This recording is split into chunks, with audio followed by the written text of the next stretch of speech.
सभी को जय माँ काली। कैसे हैं आप सभी लोग। आशा करती हूँ कि माता रानी की असीम कृपा आप सभी पर बरस रही होगी। आज हम बात करेंगे कि हम ऐसा क्या करें कि नेगेटिविटी बिना हमारे बार बार दरबारों के चक्कर काटे बिना ख़त्म हो जाए। ऐसे कौन से कार्य या ऐसा कौन सा उपाय करें जिससे कि किसी भी तरह की नेगेटिविटी हो, चाहे वो शरीर में हमारे हो या घर में हो या किसी फैमिली मेम्बर में किसी को हो, तो वो आपकी दूर हो जाए बिना आपको ज़्यादा, क्योंकि आजकल कहीं भी जाते हैं ये सब चीज़ों में बहुत ज़्यादा आपका खर्चा भी लगता है और वो लगना वाजिब हो जाता है, क्योंकि कोई भी चीज़ जो होती है उसकी एक प्रोसेस होती है। कोई अगर आपके लिए हवन करेगा 7 दिन 11 दिन एक अनुष्ठान की तरह होता है, तो उसमें खर्चा तो होता ही होता है। तो हम ऐसे क्या करें कि हम स्वयं से बच जाएं उस चीज़ से। हम खुद ही अपना ऐसा क्या कर्म करें या हम ऐसा कौन सा उपाय करें कि जिससे हम उस नकारात्मकता से बच जाएं। तो वीडियो में बने रहिएगा, पूरा सुनिएगा। देखिए, सबसे पहले अगर कोई भी नकारात्मकता हमारे शरीर को या हमारे घर में प्रेजेंट होती है तो किसी न किसी तरह से हमको संकेत ज़रूर मिल जाते हैं। चाहे घर में लड़ाई झगड़ा होता हो, शरीर में बीमारियां होने लगती हैं, शरीर जो है वो आपका हमेशा थका थका सा रहेगा, या और भी चीज़ें होती हैं जिससे आपको पता चलने लगता है कि नेगेटिविटी आपके घर में या आपके शरीर में है। तो हम क्या करते हैं उसको दूर करने के लिए, सबसे पहले हम क्या करते हैं कि जगह जगह हम दरबार में जाते हैं, पूछा लेते हैं कि किस तरीके से हम इस नेगेटिविटी को दूर करते हैं। और फिर इसके बाद क्या होता है, आपको भगत ने कोई पूजा पाठ बता दिया, आपको कोई नियम बताया, अब वो नियम आपसे होता नहीं है, आपने कुछ दिन करे उसको और फिर इसके बाद में वो नियम या तो आपने तोड़ दिए, आपने संकल्प तोड़ दिए, और या तो उस भगत ने आपके जो भी, अगर कोई अच्छा भगत हुआ तो उसने तो मान लीजिए परमानेंटली उस पर कोई उपाय निकाल लिया।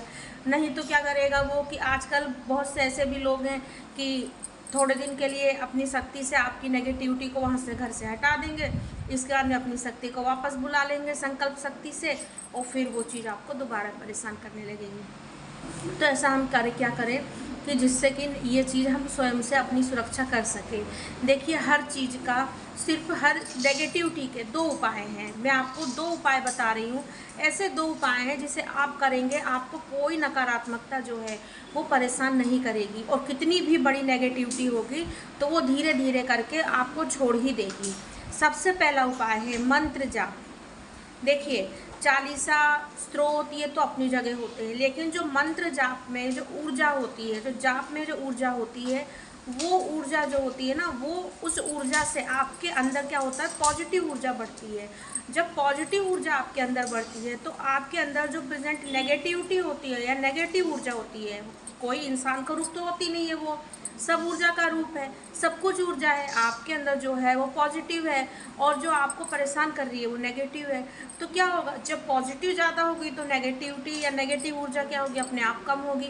तो आप जब मंत्र जाप करेंगे, आपकी ऊर्जा जब प्योर हो जाएगी, बिल्कुल शुद्ध हो जाएगी, तो धीरे धीरे नेगेटिविटी आपको छोड़ेगी, एकदम से नहीं छोड़ेगी। आप सोचेंगे कि हमने 1 महीने कर लिए, इसके बाद में हमने फिर 6 महीने नहीं किए, फिर हमने 1 महीने कर लिए, 6 महीने नहीं किए, ऐसे नहीं।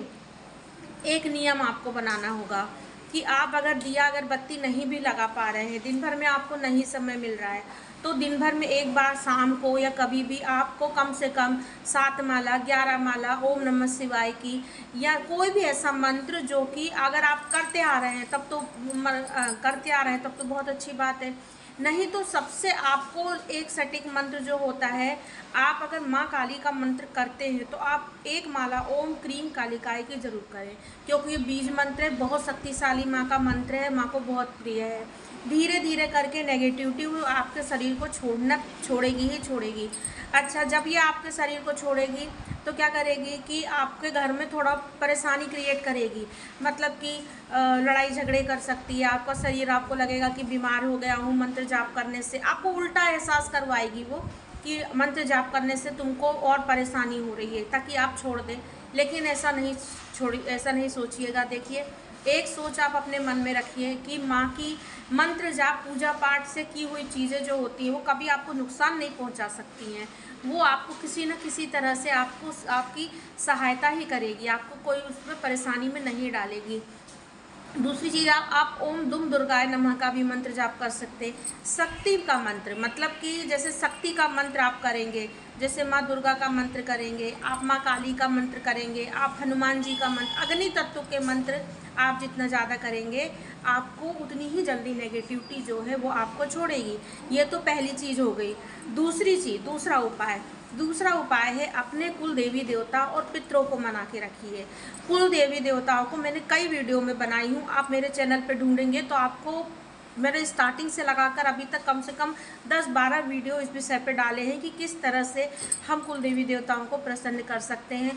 कुल देवी देवता हमारी जान पे आई हुई हर आफत को दूर कर सकते हैं, मृत्यु तक हमसे दूर हो जाती है अगर कुल देवी देवता हमारे हम साथ में होते हैं तो नेगेटिविटी कौन सी चीज़ है। कुल देवी देवताओं को आप प्रसन्न कीजिए। कुल देवता नहीं है तो कुल देवी को प्रसन्न कीजिए। अगर आपको नहीं पता है कि कुल देवी कौन है तो उसके भी उपाय मेरे चैनल पे हैं। अगर तो आप नहीं देखते हैं तो मैं फिर आपको बता देती हूँ। आप कुछ मत करिए, आपको नहीं पता है, माँ दुर्गा का ही सारा रूप है। आप माँ दुर्गा को कुल देवी मानिए, आप उनको ही कुल देवी मान के माँ दुर्गा को, माँ काली को आप कुल देवी मान करके आप पूजा करिए। साथ में पितरों के लिए आप अमावस्या को दान करिए, एकादशी को दान करिए। इस तरह से आप अगर दान करेंगे तो पितरों की कृपा और कुल देवी देवताओं की कृपा आप पर बनी रहेगी। आप बस ये 2 कार्य करिए। इन 2 कार्य को करने के बाद आप 1 महीने में खुद देखेंगे कि कितनी भी बड़ी नेगेटिविटी होगी, कुछ भी चीज़ होगी तो वो आपको उसमें आपको आराम दिखेगा ही दिखेगा। फिर कंटिन्यू आपको करना पड़ेगा, ये नहीं कि 4-5 अमावस्या कर लिए या कुछ दिन कर लिए और फिर छोड़ दिए। कंटिन्यू मतलब कि आपको हमेशा ये चीज़ तो करनी ही करनी है, अपने लिए भी, परिवार के लिए भी, ये सब आपके लिए अच्छा होगा। तो आशा करती हूँ वीडियो आपको अच्छा लगा होगा। अच्छा लगे तो कमेंट में जय माँ काली जरूर लिखिएगा। जय माँ काली।